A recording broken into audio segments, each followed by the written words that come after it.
Warriors around, don't get caught in the mosh pit. Fuel to the fire, ain't nobody can stop it. Trouble in my city, but you know I'm across it. Got a 40 on my hip and I'm liable to spark it. Throw down these hits, my click is indivisible. I aim, you duck, I squeeze, now you invisible.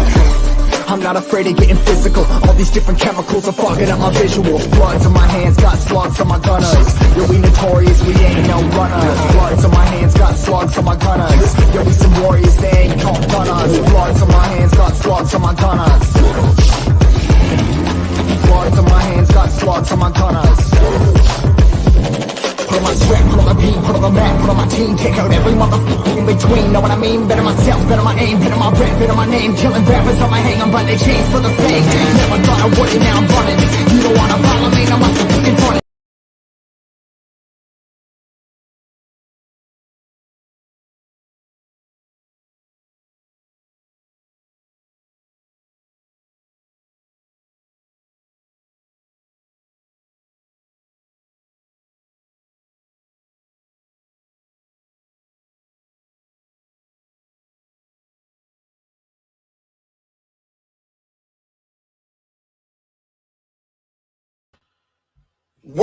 Welcome. There we go. Welcome to another edition of Steve the Kidney Nurse. I am your host, Steve the Kidney Nurse. Tonight, this is going to be a great discussion. Did we let our mask down too soon? That's the topic tonight. And this evening, to help me unpack this, I got two great friends of mine. One, Jen Benson, who is a kidney pancreas recipient and also CEO of the Transplant Journey. And I also got my friend Dave Chrisman from Beverly Hills, California. He's an advocate, investigative journalist, filmmaker, documentary guy. We're going to be here talking about, did we let our guard down too soon? Now, before I bring my guests on, let me just share some statistics with you guys.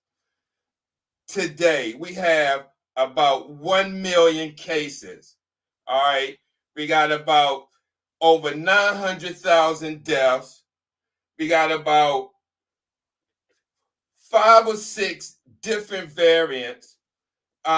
This is crazy. So let me just show some pictures right quick.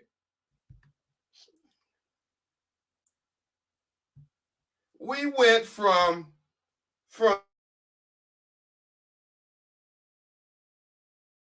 this, a stadium playing to this. We go from this, fake people in the stands during the COVID. I don't got my Super Bowl picture, but we go to this. What's going on? People in the nightclubs, people at proms, parties, you name it, no mask on. I mean, what's happened? Is the pandemic over? Let me bring my guest on. First, I want to bring on Jen Benson. Hi, Steve. What's going on, Jen? How are you? Pretty good, pretty good. Let me bring on Dave Chrisman. Hey. Hey, Dave. How you doing? Good. Good. Thanks for having me, Steve. Thanks for coming on. Of course. So, Jen, let's start from you. Let's start with you. First of all, tell us about the transplant journey and just a little bit about your story. So I'm a kidney and pancreas transplant recipient, 7 years on dialysis, 6 years post-transplant now. And the transplant journey, we're here to offer support to patients and their families who are going through the journey themselves. And, we offer help and guidance for patients who are either looking to be listed or who are listed and need some advice. And we walk them through all aspects of the journey through pre and post, really, in all organ disciplines. So, we have a support group and it meets virtually, obviously because of COVID right now. And also we have a Facebook page, Instagram page, and Twitter. So long story short, pretty much. But I think this is a great topic because I couldn't agree with you more on all aspects. And I'm coping with this now myself. And I'm based right outside New York. So the cases here are obviously on the rise. So I see it, especially I've done some traveling, was recently down in Florida and saw, obviously, they really don't have masks. I live about 45 minutes outside of New York City, so I'm in Connecticut. So we are a little more cautious, obviously, because we were the epicenter in New York when COVID first broke out. So I think Connecticut especially, like I said, I'm 45 minutes from New York City, so we are a little more cautious with masks. But, it's a different world. And I think one thing I'll just say, and then I'll pass it to Dave, everyone is desperate to get back to a normal routine. And I think for the past, 2+ years, we've really missed human interaction and human contact. And that's what people long for. We are social creatures. So we want to be back to normalcy. But personally, I don't think as an immune compromised person, I will ever feel truly comfortable in that space again. Anytime I hear a cough or a sneeze, I'm uncomfortable. I'm awkward, especially if a person is not wearing a mask, because I have to protect the organ that I've been given, the organs I've been given. So I am still wearing my mask when I go out, when I'm around people, especially in close confines. I feel obviously a lot more comfortable, outside and outdoors when I'm walking and stuff like that, because I know, there's fresh air and I have space and room to grow and spread my wings. But it's a difficult situation to be put in now, especially with, the mask mandates obviously being lifted all over the country. So Right. I think this is a great topic to talk about. Yeah. Oh, absolutely. Now, Dave, tell the audience, a little bit about you and what you do, because, you recently started a project called the Great Social Experiment. I'm sorry. Talk about that. So the Great Social Experiment is an audio series that's going to be coming out in the next couple months. It's fabulous, by the way. And it's the Story and Lessons of America's only experiment with universal healthcare, which is kidney failure. And so you would expect a universal program to be the pinnacle of what's possible for our larger healthcare system. And in many ways, our treatment of kidney care, which the government pays for, has been a blessing, right? It's been a life raft for so many people who need dialysis. But in many other ways, it's been a cautionary tale. And we can learn a lot from that. And so it's an audio series, a 6-part audio series, and it has a companion website, which is live actually now, with a lot of information for patients. Steve, thank you for contributing to that, and a lot of resources. So feel free to go check it out, thegreatsocialexperiment.net. So in terms of masks, I was actually just skiing, maybe like 3 weeks ago. And I tell you, I was one of the last people on the whole mountain to be wearing a mask. And even in California here, which tends to be a little bit more on the cautionary, we're not Florida.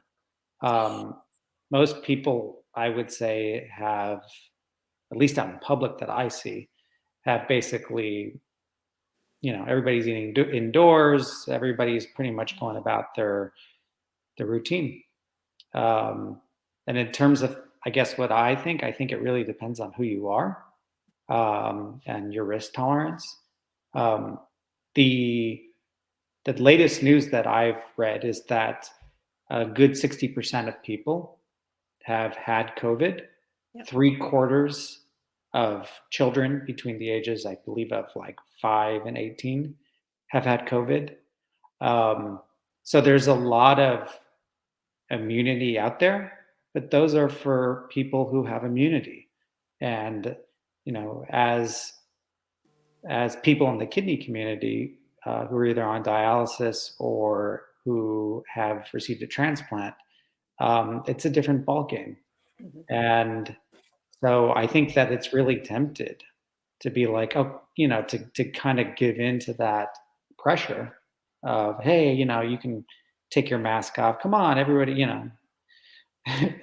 feels like teenage peer pressure, right? And I think we all have kind of felt that, and even felt that way towards other people. Like, come on, we're outside in the middle of nowhere. You don't need a mask, right? But I think that the cases are going up now, and the upside is that you're protected, and the downside's quite a bit worse. So for those that are immunocompromised, yeah, I'm not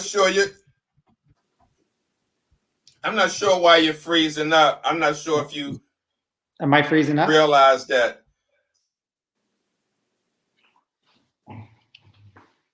No, every so often you freeze up. But let me bring on another guest, my co-host and host of the Warriors Quest show, Jared A. Brown. Hey, Jared, how you doing? Hey, I'm doing well, thanks. Hi, Jen. Hey, Jared. Good to see you, Steve. Yeah, I think also, I kind of agree with David on this also.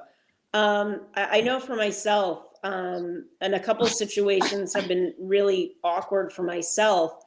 At least here in Connecticut, there have been signs in buildings now. This was maybe a month ago, requiring only if you are unvaccinated do you have to wear a mask. Mm-hmm. So I've been, walking into buildings, obviously, again, because I choose to wear a mask. And I feel now I'm targeted as being an unvaccinated person because I'm wearing a mask. And I feel like I need to get a T-shirt or something that says, I'm wearing a mask because I'm immune compromised. And it's right. Like, no. I'm wearing a mask because I'm choosing to protect myself from this virus because I'm a transplant recipient. Right. Not because I'm, irresponsible. In my mind, that's what I feel like if you're unvaccinated. I'm sorry for those people who choose to be unvaccinated, and that's the stigma that comes with it in my mind.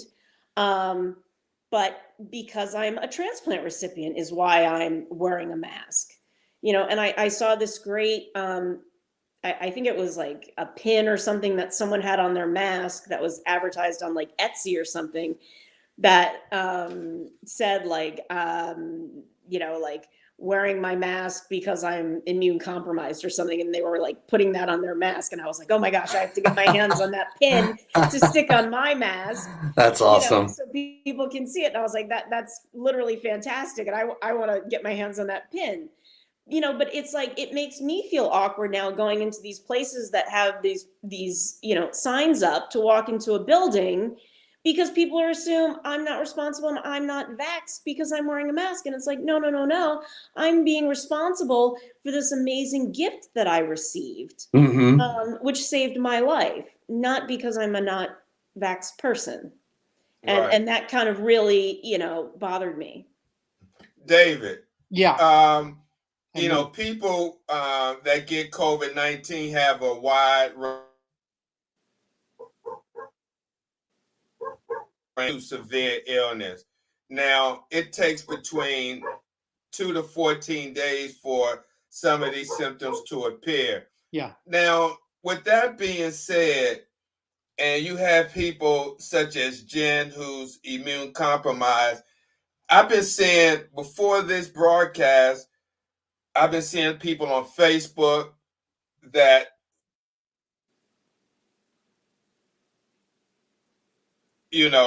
calling names or anything, immune compromised, that around people, no mask on, people in crowded spaces now, no mask on.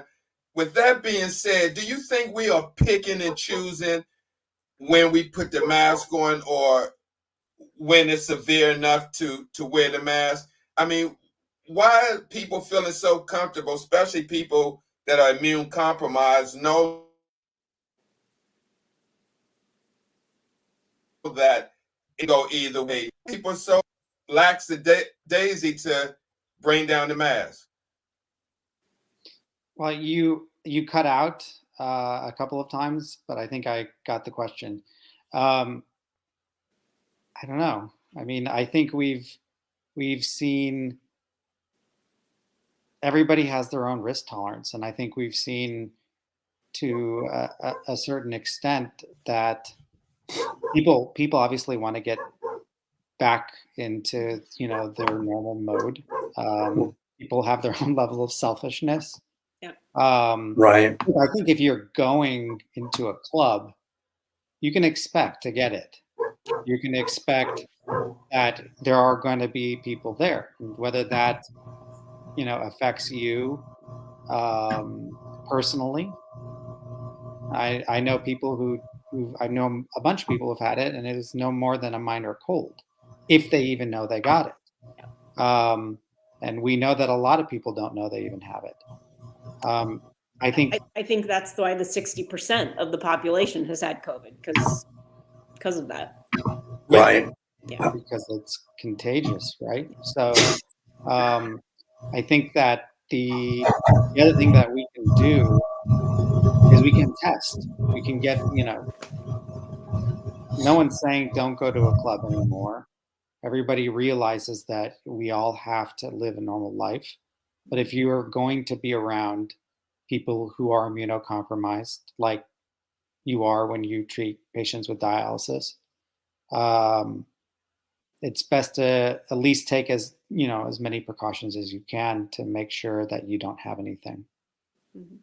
So, I mean, that's the way I do it. Frankly, I'm pretty. Hey, Jared, I think, is that you? I'm not sure what you're talking about. Barking dog barking. I don't hear anything, no. I have a dog barking here. Now, I heard a dog barking in the background. Yeah, I did too. Oh, okay. Okay, Dave. So dog needs a mask. Do you think that's fair? What? What happened, Jen? No, I was laughing about the dog comment with the dog needs a mask. Right. No. Yeah, I mean, look, I think that Days. if people want to wear a mask, they should wear a mask. And I think that if you're immunocompromised and you're indoors, we all know by now how this is spread, right? And so if you're doing things that are more at risk, wear a mask. You know, that's until this virus peters out and it becomes no more than a common cold to most people. And even the common cold can be dangerous if you have an immunocompromised system. And I think Jen could, speak more about that. Absolutely. I mean, for the average Joe, a common cold lasts what, 2-3 days? For myself, when I get a common cold, I'm down for 4 to 7 days. Perfect example. And we can look at perfect example. We didn't hear about the flu and the cold the last 2 years because everyone was wearing masks. So, it explains, how great a protection masks are. And I'm sure now this year we're going to be faced with the uptick in colds and flus again because we're dropping the masks. But you can't expect people who aren't affected by it to wear masks to protect the immune compromised community because it's such a small percentage of people. And I don't think other people's lives should be put on hold for this minority population. It's not fair to subject people for that. I don't think that's what we're driving at. So I think really it's just the question of, was this dropped too soon with cases on the rise with these variants before maybe we have an adequate vaccine out there. Like now they're saying we're going to have a vaccine that's going to be, longer acting rather than every 6 months, people are going to be required to get boosters. So I was just reading, and I wish I had the source, saying that only, I think it was like 45% of the population has had its third booster. That's a very small or low percentage of people that have opted for their third booster. So we know, okay, so 60% of the population has had COVID, but only 45% has had, a booster. That we know this weans after a period of time. And now with all these variants popping, that's not great, So I think that's a concern. Is this just going to keep, are the variants just going to keep mounting, and they're going to keep getting stronger and stronger and stronger? So it's really just kind of going to be a vicious cycle.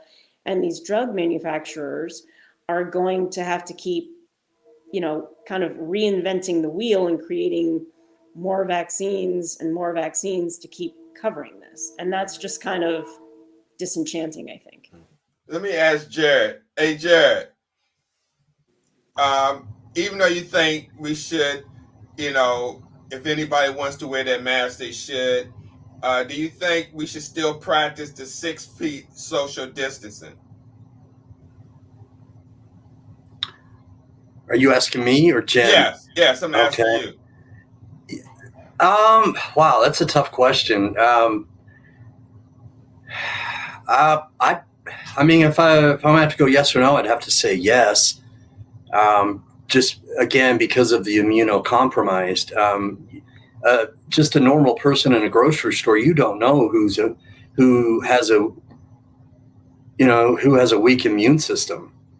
And who are we to just make a judgment call like that when we're still in the middle of a pandemic? So if I'd have to say yes or no, I'd have to say yes. What you think, Jen? No, I'm going to go with no. I don't think you can instill that on people. I really don't. I mean, again, I go with the whole, again, I was reading an article that said, is it safe to travel on an airplane for, if no one else is wearing a mask, am I protected as long as I wear a mask? And they said, yes, you are. As long as it's a quality mask, like an N95 or a KN95, you will at least be protected. So I think if you are sick, if you have an autoimmune or an immune compromised person, as long as you can wear a mask, you are protected. So Yeah. So I go to the grocery store, I wear my mask, I try to stay as far away from people as I can. I'm not going to go into a freezer if someone else's butt is sticking out of the freezer digging for peas at the same time. what kind of picture are you giving me? I'm not going to burrow in and try to get my carrots and peas out at the same time as well. I'm going to wait for them to be done and be like, okay, I'm going to go in and get them also. All right. I'm going to try and exercise common sense at this, best I can. So, I mean, you guys remember when there were like the arrows down, the aisles and stuff. I mean, think about it. Maybe where you guys are, people are like more polite, but half the time no one was following the arrows down the aisles. You still had people that parked their cart at one end and waddled down and ignored it to get their groceries. I don't know, maybe it's just people are rude where I am, but no one paid attention to that. No, I mean, I don't know about anybody. I think you're embellishing a little bit, but yeah, you make a good point, Jen. My question is for David. David, I mean, can somebody get infected not just by breathing it, but if they sneeze and it gets on the skin, like somebody's arm? I mean, are we just saying just because somebody has a mask on, they're safe? I mean, to me, that just sounds like we're pretending a little bit. Well, first, I'm not a virologist or a doctor, so that's one disclaimer.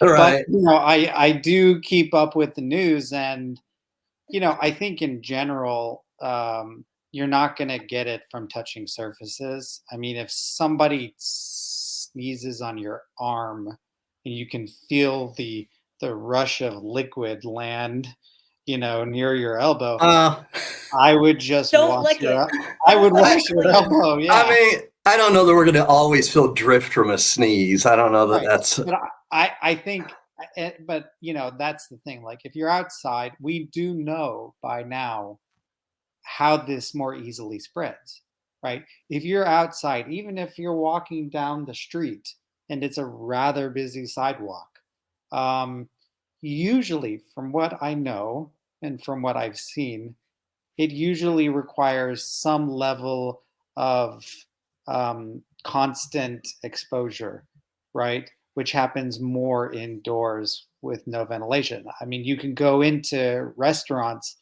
and like feel the congestion, right? And like feel, Omicron zipping by you, right? But it's that's the way my mind thinks now, right? I'm like, oh, okay, I can't stay in here for that long. Right, you sense it like a Jedi Knight. Yeah. So, but I don't think most people get it from touching surfaces. But I think using prudent, measures such as washing your hands, or before you eat are pretty good. I mean, Steve, Jared, I actually don't know your background. Are you a patient or? No, I'm an advocate. Oh, okay, both of us, yeah. So I think, Steve is really the only provider here. It would be, he probably would know more about the transmission of viruses and bacteria. Of course, just your hands, all above. But this is what I'm, Dave. Yeah. We looking at total of 1 million cases. Deaths. 992 deaths, not cases. Deaths. We got, as of yesterday, 4:30, new deaths was 308. So the deaths are kind of, going up a little bit. Total deaths so far is like 991. hospitalization, new admissions 1,955, current admissions 11,000. Yeah. I mean, my thing is that, again, you see the pictures that are shown, people in nightclubs, out together. I mean, the incubation time, again, is 2 to 14 days. How many people die of a heart attack every day? Yeah. Yeah. No, I get it. I get it, but 331. Now, that wouldn't have happened before a couple years ago, right? But I think a lot of these people, are probably old, heavily immunocompromised. And that speaks to your point, right? Yes, it does. Yes, it does. My thing is, we went from this. I mean, people, you could not catch somebody without a mask. You got people going around with garbage bags on their whole body. I mean, it was ridiculous. I mean, but do you really think? Let's stop for a minute and think. Do you really think all of those people that went to the Super Bowl, were they really concerned about catching COVID? No. No, but I bet you a lot of them did. A lot of them probably didn't even know it. Yeah. But those are the people that weren't concerned about it. They knew the environment they were going into. So they obviously weren't like, oh my gosh, I'm so scared I'm going to catch COVID in this environment. They knew they were going to be packed in. They knew they were going to be shoulder to shoulder with complete strangers. I don't, and I'm not sure about this, but I don't believe, I think they had to be COVID tested prior to going into the Super Bowl. I'm not 100% sure on this. But it's like, I mean, okay, so you're vaxxed, but that doesn't mean you can't have an active case or be exposed to it prior to going into the Super Bowl. I mean, they could all be carriers of it and expose one another to it. They just had to show a vaccination card, I believe. Again, I'm not 100% sure. But, I don't think they're like, oh gosh. Well, now, most of these people don't have a reason to be. Precisely. I wouldn't have been caught dead, obviously, going into the Super Bowl for obvious reasons, So thanks. I'm going to sit back and watch it at home in the comfort of my own home. And you get much closer up with the best camera angles too. Yeah. But I'm not sure, Otto. Doesn't make sure for a good story, but that's okay. I'll live through it. Yeah. But I mean, I even went to the supermarket today, and now they have, in this particular one, they have the salad bar open now. A lot of places have the salad bar open. I mean, I remember it was close. I mean, is it safe to do that now? Or but Steve, what's the difference? Hold on, this is a very valid point. What's the difference between a salad bar and a chef and all his runners in a restaurant preparing your food? They're breathing all over your food and manhandling all your food in a restaurant, and waiters and waitresses and stuff. It's the same. salad bar, you got different people touching the handles of the different. Right, it's like a buffet. It's like a buffet. Right, like a buffet. Like about 11 different items out on the salad bar, onions, lettuce. Right. You can build your own salad. Right. And some places don't even have it. Yeah. But what I'm saying is, like, when you go into schools, hospitals, public places, they want you to wear a mask when you go in the court building, stuff like this. But you can go into a club now,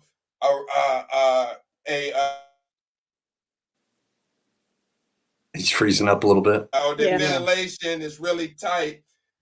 I mean, I don't understand it. Right. You're saying that if we go to a hospital or a courtroom, we're supposed to wear a mask, but if we go to restaurants or pro games. We don't have to anymore. And it just seems like Yeah.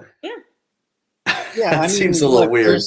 There's some, I don't know, just things that don't make sense. I will say that it would be my guess that you are far less likely to get COVID from a salad bar, which is usually in an open area and well-ventilated area, than, I mean, I don't think you're going to get it from people even just breathing on your food all that much. But think about. No, but what if somebody's not washing their hands? But what about? Yeah, but you're touching. Well, hopefully you're not reaching in and grabbing No, the but salad. Well, the tongs, the or tongs. Yeah, right. Hopefully you're not sneezing on your hand and touching the tongs. pencils. And hopefully you're brushing. Hopefully you're washing your hands. Yeah, right? I think Jen is right. I mean, if you think about what happens in a restaurant's kitchen, it's super congested. It's hot. There's somebody just said no more salad bars for me. Dawn, right? Yeah. I love Dawn. I don't think that anybody was really ever in danger of getting it from salad bars in the first place. Well, see here, but we're generalizing, and this is where we can be in trouble. Is that I can't speak for Jen, but I can only speak on behalf of my sister-in-law who has kidney disease, and her nephrologist said that after her transplant, that she shouldn't go to buffets, salad bars. Yeah. Oh yeah, I don't touch them. It's a no. Yeah, no transplant recipients are supposed to eat from salad bars or buffets. Mm-hmm. Yeah, but that also could be because there's other things that you can get just by touching things, right? That's why we wash our hands. If they can get those other things, then wouldn't you think look at, like, I'm not a virologist, but I think the overwhelming majority of cases that we've experienced of COVID haven't been transmitted like that from touching things, etc. No. But that doesn't mean if you're a kidney patient that you can't get something from a salad bar or an elevator button or whatever. Do you guys remember it was called the grocery cart, the handlebar challenge? People were going around licking the yes trying to catch COVID for a while. Yeah. Right. Yeah, Rudy Gobert from the Utah Jazz, notoriously, looking back on it, he didn't know he had COVID, but the day before the NBA stopped, the games, he's the one who was doing interviews, and he was kind of poking fun and touching all the microphones and doing all sorts of things like that to kind of poke fun at COVID. And then the next day he had COVID, and all of a sudden the NBA stopped, for a period of time, of course. But so I'm certainly not a doctor, but I'm very sensitive to the immunocompromised, and I'm just more so looking after them. Yeah. And Jared, you had a family member that passed away from COVID, didn't you? Absolutely. It's so my own for you. Yeah, it does. My own nephew died of COVID-related reasons from the Delta variant. He had a mild case of asthma, but it wasn't a severe case. It's not like he suffered from it where he had to be on a nebulizer frequently or anything. So he was relatively healthy, only 40 years old, and had to go to the hospital and never unfortunately came back. Did he get vaccinated? No, he wasn't vaccinated. No. But there are other people after vaccinations that even I've been vaccinated. I've even gotten the booster, and I've gotten COVID twice. So it's not a given that he wouldn't have gotten COVID even with vaccinations. But yeah, I mean, it's horrible. Yeah, I mean, yes, it is. Yes, it is. It's heartbreaking. My sister was distraught. She's still distraught. Of course. I think the vaccines now are really to protect you from those worst case scenarios, and certainly they don't for some people, but I think for the overwhelming majority of people who get vaccinated, doesn't mean they're not going to get COVID. We've known now for like over a year that people with the vaccine can transmit COVID, they can get COVID. But it's the vaccines that seem to do the best job at preventing people from getting so ill they die or get hospitalized.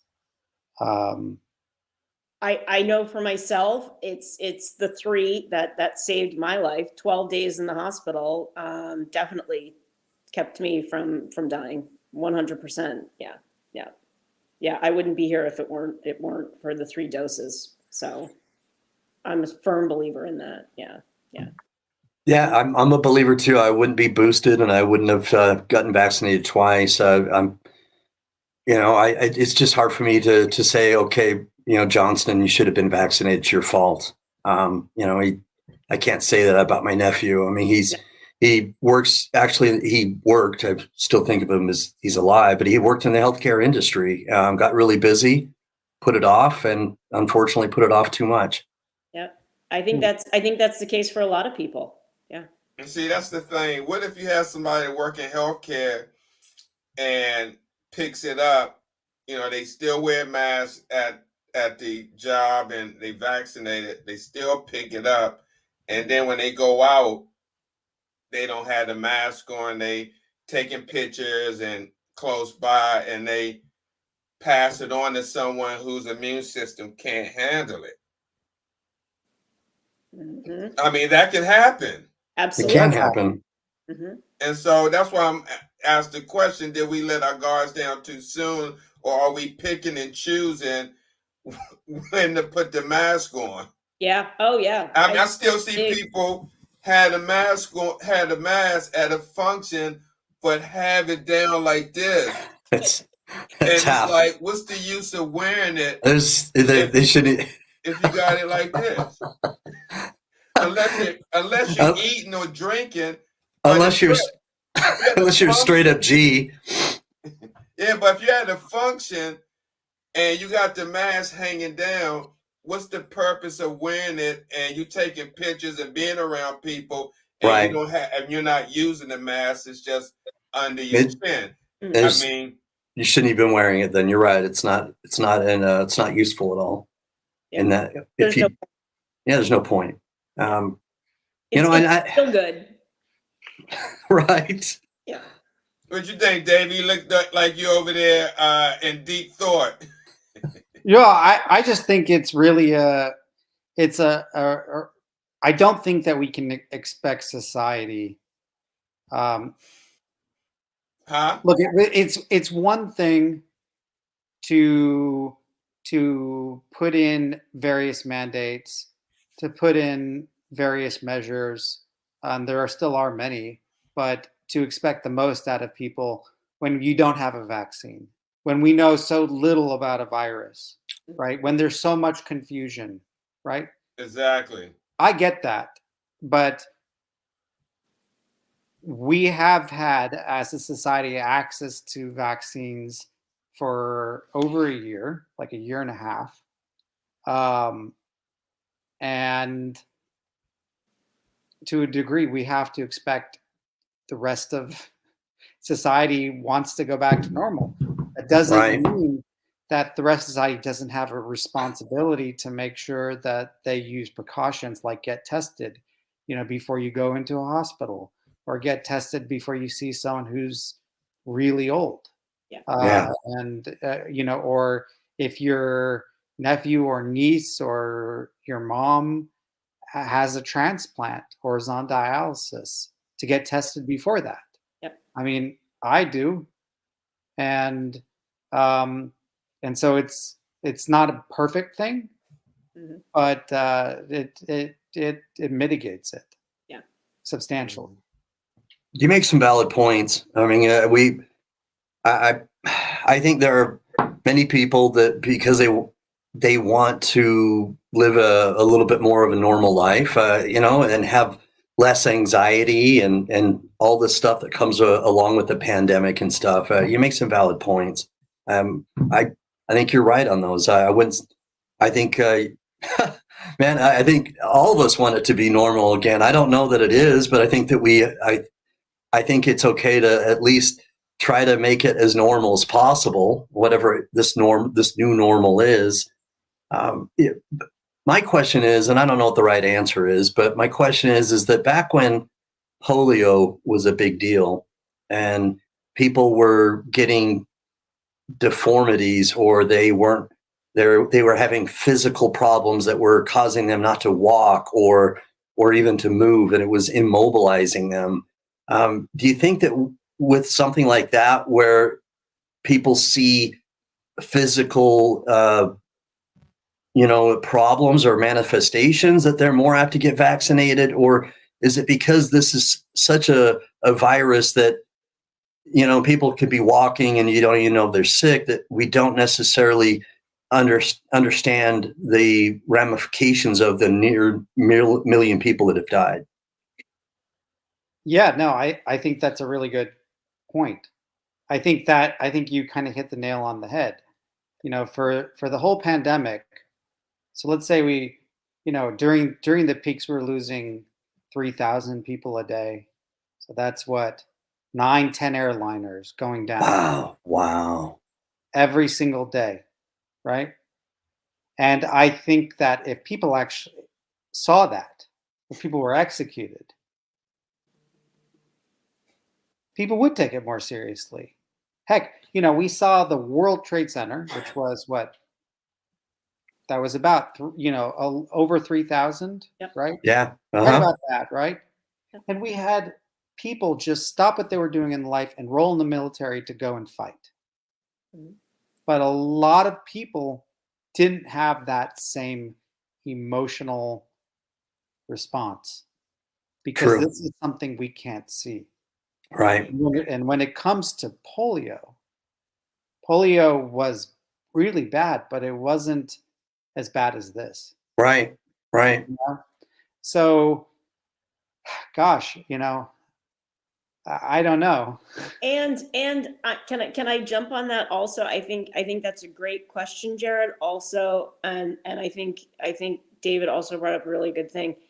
I think we as a society, even more so now with Instagram and all the social platforms, even more effectively, we have become such a vain society, and we are so focused on looks. No, true.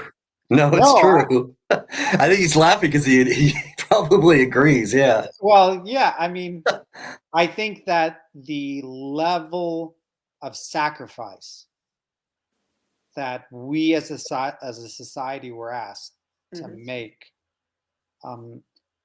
doesn't really compare to, for example, World War II. Yeah. Which is not to say a lot of people lost their businesses. A lot of people, and that was an involuntary sacrifice that a lot of them had to make, which was horrible. But I just think so polio truly crippled people, right? Like physically. Right. Okay. So you saw the physical ailments as a result of polio. With COVID, you don't see physical ailments, right? Well, unless you're watching the news and you see a bunch of people on ventilators. Right. But when they recover, you don't see anything visually. Yeah, right. Like, they're not left crippled. Right. If you look across the room, you can't be like, oh damn, that person had COVID. They look perfectly fine visually. Whereas if nowadays, if you saw someone recovered from polio, you could be like, oh, that person had polio, if it were current day, because, something would be mangled or whatever. But you can't see that person had COVID because, okay, they might have a cough, but unless you hear them or you speak with them, you won't know that they had COVID. But I think if COVID left a true visual, problem, maybe it would be Mhm. something more. Yeah, I mean, there's been people having to go on dialysis as a result of COVID. Yeah, but once you leave dialysis, you don't see it. I mean, No, you don't. but it caused it. It caused it, but you don't truly see. You don't see their catheters. You don't see, like, truly. It's not a crippling visual thing. Like, you don't see them gimping down the street. You don't see a deformed limb. You don't see. That's what I'm saying. When Jared brought up polio, Right. When someone's humped or, leaning forward because they can't walk uprightly, so on and so forth. Right. That's the Right. point that's exactly the point I was trying to make. And it's, it's one of those things that where a lot of us, I think visual aid can help make an impact because we don't always remember the words that someone says, but we remember how something makes us feel, emotional connections, right? Mhm. And when we see somebody who's hunched back, not walking upright, and they've got their arms or hands are like that, it leaves an imprint on our brain, and we can remember that more than someone who had COVID, but now they're walking fine and they look fine, although they may have trouble breathing, Yeah. but not so much that we can really tell. You know what I mean? And so it's that's kind of what I've thought multiple times is that, I think sometimes that can be, unfortunately, a big determination for people whether they should take something seriously or not, is if somebody actually looks like they've been, if they've had any sort of consequences from it, and if they don't, then sometimes I think we, as a society, we may not take it seriously enough. Yeah, I know for myself. So I had it sort of early November. November 17th was when I came down with COVID. I'm just now getting my smell and taste back. Good for you. Good for you. I still don't have my. Yeah. I still don't. I have taste, but I still can't smell well. I can't. Yeah. Which could be a good or bad thing, I guess. If someone, flatulates, I don't smell it, but. I remember when I went to go visit David in the beginning of this pandemic. We were sitting out back by his pool with pizza. Are you in DC, David? No, Los Angeles. No, all I went right. to go visit. Okay. And he on one end of this pool, and I'm on the other. Like you had one of them long he didn't have a long table, but you in the castle, and you had one end. Wasn't a castle. We were in the backyard, my parents' backyard. I was staying with them to help them out. Yeah. And not taking lightly what we didn't know about the virus at the time, because this was the first year. This is 2020. Mm-hmm. And B, just to make sure that it's like, all right, 6 feet is recommended. All right, we'll not double it, but because my parents are both in their 70s, right? So no one was vaccinated. Didn't really want to get near Steve anyways, so it worked out.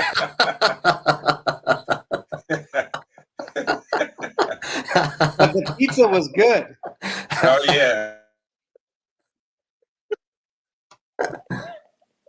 Yeah. That's too funny. That is really funny. But yeah, that was in the beginning when a lot of deaths were occurring, and you seen every day you see the ticker on the news, and I mean you couldn't get enough of it. Now it's like it never happened. We become so desensitized to it. That's desensitized. Yeah. And I think one thing that Jen said, which I agree with, and kind of think about in a different way. She said that we don't have that many, the immunocompromised people, make up such a small portion. But I actually think they make up a huge portion of our country. Now, there's if we distinguish between the purposely immunocompromised, which is kidney transplantations, people on chemotherapy, etc. But Right. to think about how many people that are obese, that have diabetes, Yeah. that have, I mean, High we're blood just, pressure. yeah, we're rampant with immunocompromised people. It's not a shock that the overwhelming majority of people who are ending up in the hospital, well, I don't know about the overwhelming, but definitely the majority of people who are ending up in the hospital aren't in the best shape in the first place. Well, I guess when I say that, are you talking comorbidities or immune compromised people? Well, to be Because comorbid, immune your immune compromised is only system suffers 7. if you're comorbid. Well, true immune compromised people are only 7 to 10 million in this country. Well, wouldn't they be more? That's I it for mean, the population. no, So out of again, I'm distinguishing between people such as yourself who don't have a choice, and people that just are not in good shape, and as a result, their immune systems aren't great. And I think that's okay, so part. Sorry, what? no, I was just so like true like immune compromised people, it's tough calculation, but like when they put out like who qualified for like vaccines and stuff like that, when that first calculation came out, it was roughly, the government calculated it to be 7 to 10 million people. That's where I Right. came up with like small number. Right. No, and I distinguish that too. But the issue with COVID, as we all know, is that if you don't take care of yourself as a person, and you're not. I mean, really, Steve probably has a lot to say about this, but we have. I think this pandemic highlighted how unhealthy we are as a country. I know a lot of people who are transplant recipients. I don't know anybody who has passed away because of COVID who had a transplant. And that's because they are so careful. Whereas these other conditions, they're not viruses that they just happen over decades. And those are the people that I think, certainly there were people that passed away, that were reasonably healthy, but the overwhelming majority of people, I mean, this is why most children don't have bad outcomes, right? So I think in general we're still going to have problems. Some people are commenting. There have been some. Yeah, I lost a good friend of mine who was a double lung transplant recipient in December of 2020 to it. Yeah, well, lung. Well, there you go. That's right. Exactly. That's that can't get more. No, exactly. Yeah. See, that's the thing. It's not just people with kidney disease. It's you got to think about, like what Jen said, people, lung transplant recipients, and again, I mean, I hear what you're saying, Dave, about people who who have transplants, that they keeping themselves safe and their mask on, but down Florida, that's like an easy state, and you got a lot of recipients down in Florida. Nice place to live, vacation, retirement. I mean, I've seen some pictures on Facebook with people, recipients, and donors not wearing masks. Yeah. Well, again, we don't know. We don't know what their circumstances are. They could have been Sure. tested. They could be outside. I don't know. Look, I think Well, if that they outside, but see, this is the point I'm trying to say. If they outside, if somebody contracts it and it takes 2 to 14 days incubation and they don't know they have it, but they have it, but they don't know they have it, couldn't they pass it on to somebody else? I mean, you're far more likely to pass it on to somebody indoors where there's not good ventilation. It's an accumulation of a viral load in the air. Absolutely. Right. So, but what I'm saying is if they catch it from somebody and they go inside or they inside and they not practicing 6 feet social distancing, and I'm just saying, coughing or whatever, they can still pass it on, even though they're not showing any symptoms. Correct. Yeah. Absolutely. Absolutely. Yeah. Okay. Mhm. Yeah. But that there is where personal responsibility has to come into play now. I Mhm. think, And you know, that's a risk I think people take by going out and being indoors, and it is what it is. I think that also brings up mental health. You know, it how much does your happiness matter? You know, look at how much mental health has taken a toll on people, and the isolation that people have been experiencing for 2 years. True. yeah, there's a crisis for children in this country now, um, because they were kept inside. They weren't at school. They weren't socializing. There's a lot of there was a lot of consequences to the measures that we had to take as a society. Um, yeah. So I'm looking at this this comment by Audrey. Bella Langston, Has she become says, lackadaisical and not mad, so no longer. So just because this is the case, does that makes it right? Because they're not requiring it no longer on flights. Does that make it right or wrong?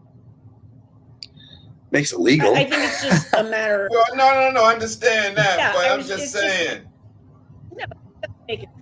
No, it's just, it is what it is. It's just people. It's the new norm now. Huh? I think it's just the way this country is. It's just the way things are going now. I mean, I think it's, we now have the antiviral pills. We now have, the vaccines. It's people want to get back to living normal. So let me ask you this: What do we do? What do we do if, God forbid, the wintertime comes and it's a high spike of cases? Then what? Do we? Oh, we Yeah. shouldn't it? Do we go back and say we shouldn't have? We let our guards down too soon? No, Yes. but I think, yeah, I think that what you're saying is, it's like walking down the street, right? If it's a dark alley and you see people there that don't look too friendly and they've got like a crazy dog with them, you probably don't want to go there. The way that I personally have handled it is, if there is a huge spike, then I'll limit the risky behavior that I do, or the more risky behavior. Not that I'm like a super risky person. Yeah, I mean, I think that's kind of how we have to treat this for the time being. I mean, even Jen, who is the most at risk out of the four of us, clearly, I'm sure she has her own risk threshold. She's got family. Does she mask around her family? Well, you could say, well, why don't you? I mean, your parents went to the grocery store, and not everybody in the grocery store. Believe it or not, when I ride in the car with my family, I wear a mask, or my dad will wear a mask. because my family goes out to eat all the time, like crazy. And Like crazy. obviously, because, yeah, like crazy, like every night they go out to eat. And, this was before like all the mask mandates were lifted. They made me nervous. So my dad or myself would wear a mask in the car because I felt too close and I felt too exposed. So one of us was always wearing a mask in the car because we were in such close confines together. And that's just how Yeah. it was. Yeah, Because and that's it was prudent for you nerve-wracking. to do. Mhm. That's prudent. I mean, Yeah. unless we want everybody to just stay home, Right. yeah, we James, I think just posted something. Um, we have to learn how to live with this, Yep. and that just means, knowing what risks you're willing to accept. Mm-hmm. What do you got to say, Jared, as we come down to this You know, end of the show?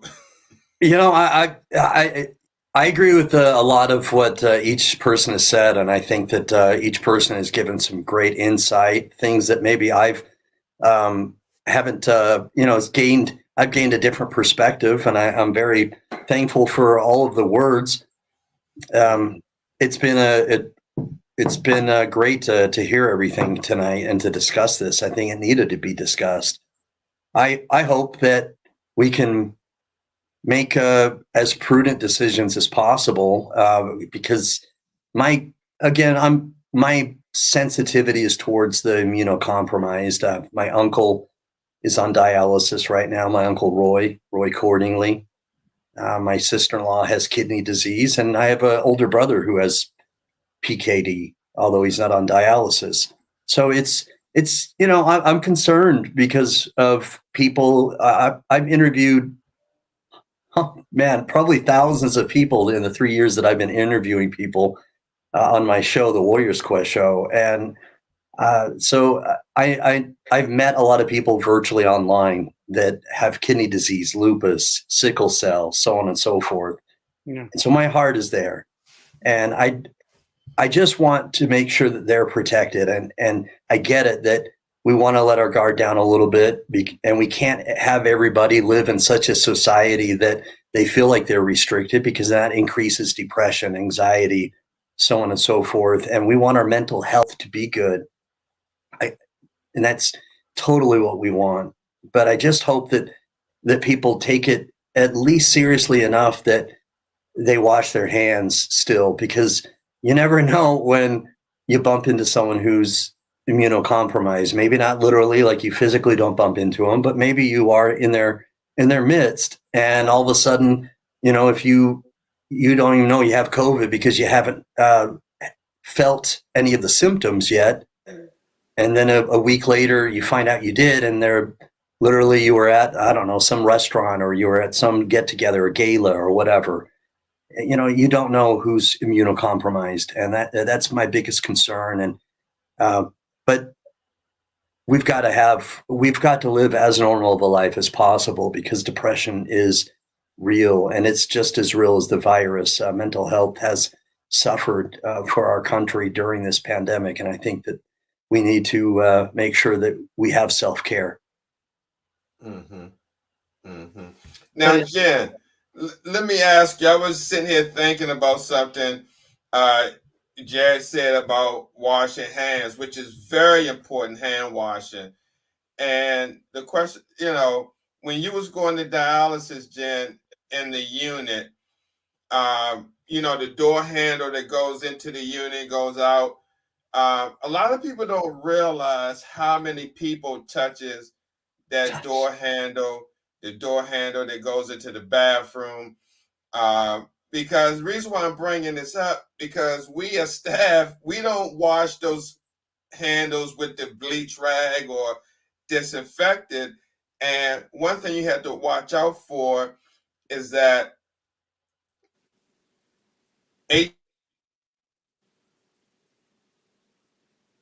Oh, the body on an inanimate object for up to 7 days. So if you have someone that's in the hepatitis room, they got hepatitis B, and they holding their sites and they not wearing gloves, and they bleed through, and He's just pausing for dramatic effect. they just happen Yeah. to just bandage themselves up and don't how clean is.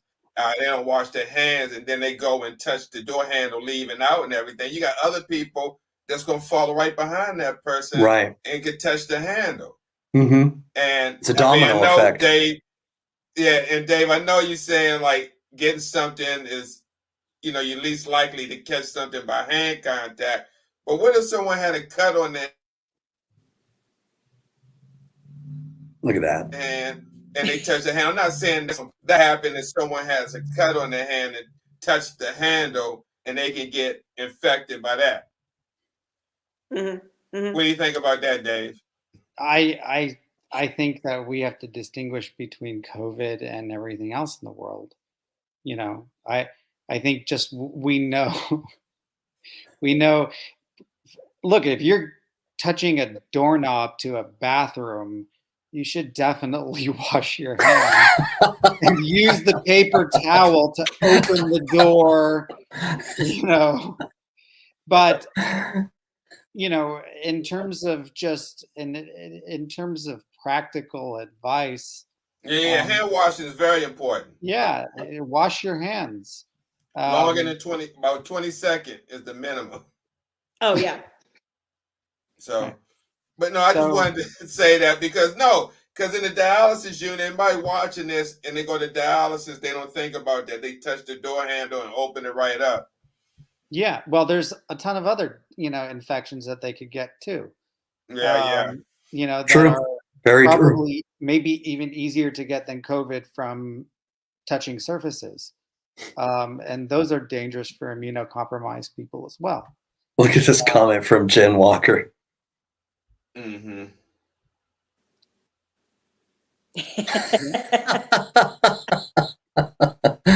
Amen to that, sister.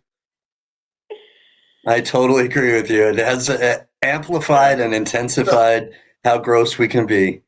And I will just say, as a dialysis patient, I was never satisfied with the nurses and techs just using like Purell Hmm. to treat me. I always made sure they went to the sink and washed their hands before Good for they you. on me. Good for you. I was not cool with them just, like pumping, doing this, and then coming and treating me. That was not sufficient. Because I was taught in the hospital after multiple cases of C. diff that actually spread C. diff more so Wow. than good old fashioned soap and water. That in fact just creates havoc on the body. So that I was supposed to like mandate that they use soap and water before they could put their hands on me. So, but meanwhile, I think I should have owned stock in Purell way back in the day before this whole thing started. He'd be rich. Yeah, because I used to, Purell my hands before I touched the doorknob going into the dialysis center Uh-huh. and walking out of the dialysis center, touching the handles, I would Purell my own hands. Should have been an So- affiliate marker. Yeah, I think I'd be like Affiliate guilty marketer. Yeah. if I'd owned like stock in Purell. I think we all would be. Yeah, but you're right, Jen. With MRSA, they recommend washing your hands instead of using hand sanitizer. So, well, So, guys, yeah, this for has all- been a great. I'm sorry. For all dialysis patients, really ask your nurses and techs to wash their hands and to not just use Purell before they put the gloves on and touch you. Really, like that's a big thing to advocate for yourself, that they use soap and water and not just Purell. Sure. No, absolutely, absolutely. So this has been a great hour and 14 minutes worth of conversation. Just want to thank you, Dave Chrisman and Jim Benson, for coming on and adding to this discussion. We're going to have pretty many more discussions in the future. I look forward to y'all joining the discussion as well. Absolutely. So, Thanks, any last words, Dave, before we go? No, just I think that What, Jen? I was going to say, check out the social experiment. Yeah, the great Froze social, yeah, up. you can go to the greatsocialexperiment.net. The video trailer's up for the audio series. There's a lot of patient resources, Very cool. which Steve helped me to put together. So that was, Oh, thank you. Yeah. That's a great website. Definitely need to go check it out. The Great Social Experiment. .net, not Dot. .com, but not .net. .net. And the audio series will probably be launching within the next, month and a half, 2 months, maybe even less. Very cool. Very But cool. I'll Look let forward to it. everybody know. Yeah, Jan, any last words? Nope, we're good. Oh. Transplantjourney.org.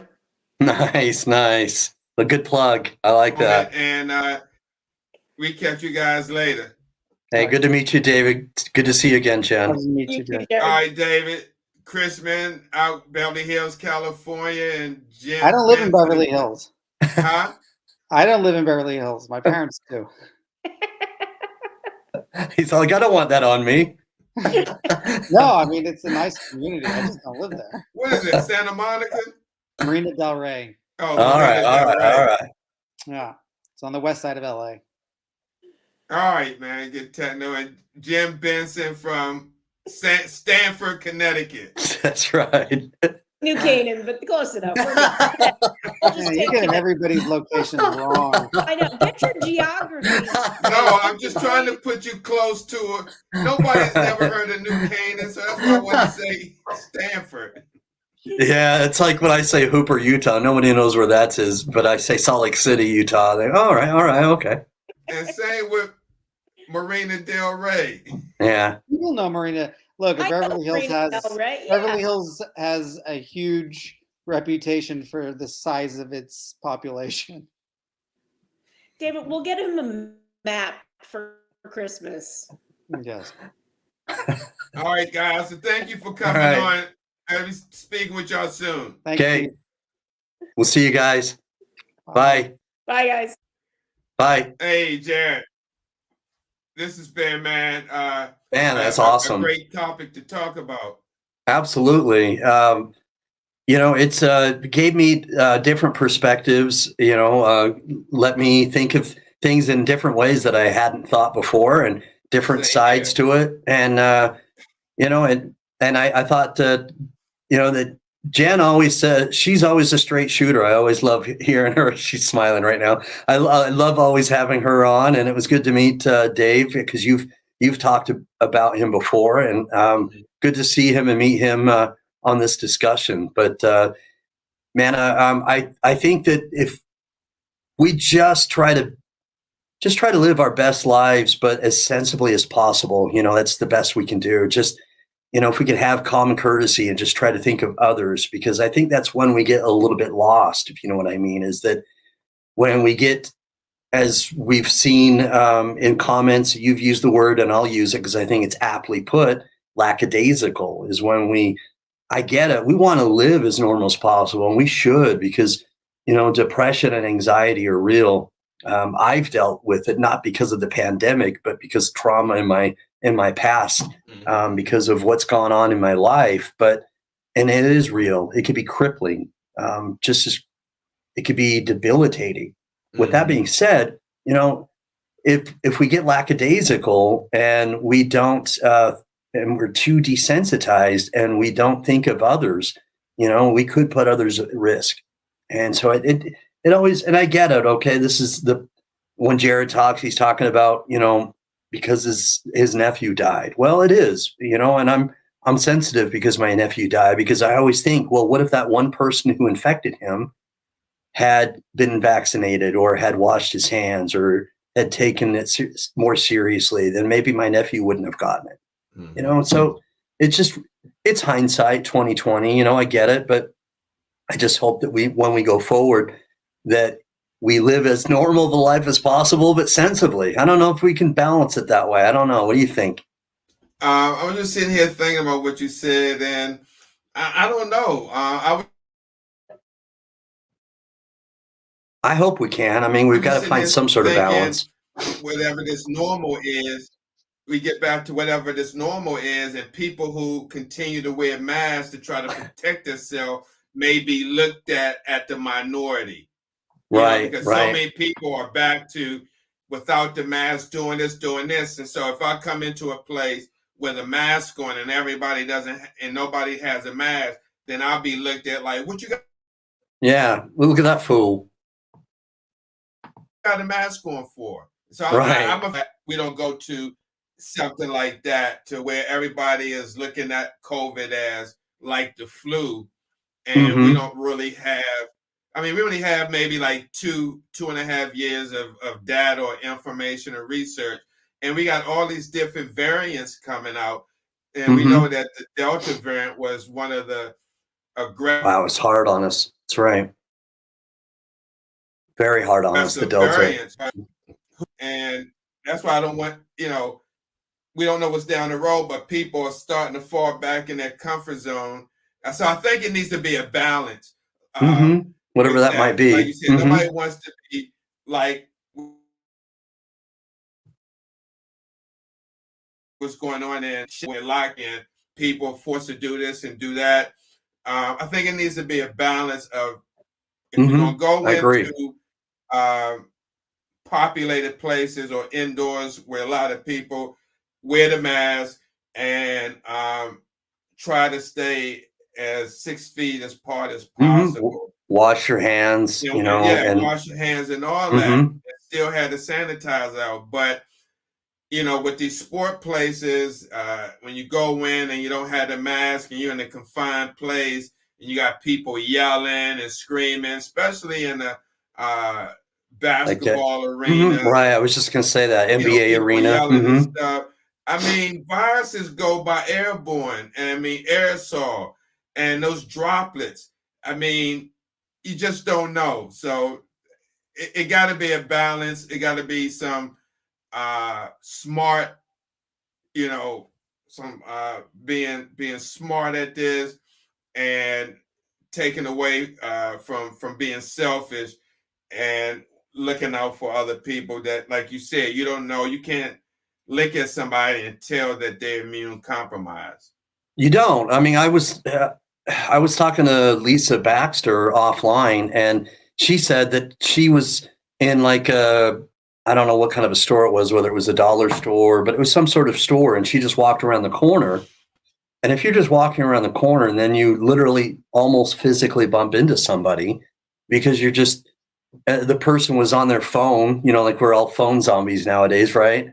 And nearly bumped into her, and it just really made her a little bit alarmed. Like, obviously she was wearing a mask and she was being careful, but you just don't quite know when or how you're going to bump into somebody, or how close you're going to be with somebody who isn't vaccinated or who has the virus, because you may not have symptoms, until what is it, within 7 to 14 days. Yeah, right. And if you have no idea, and then you're going to an NBA arena or whatever, anyway, we're beating a dead horse. But again, my whole hope is that we just try to live sensibly, like you said, smart, and just try to be sensitive to those who are immunocompromised, because you never know. You really don't. You don't know. Absolutely. All right, man. It's been a great topic discussion, and when we coming back with the with Family Feud.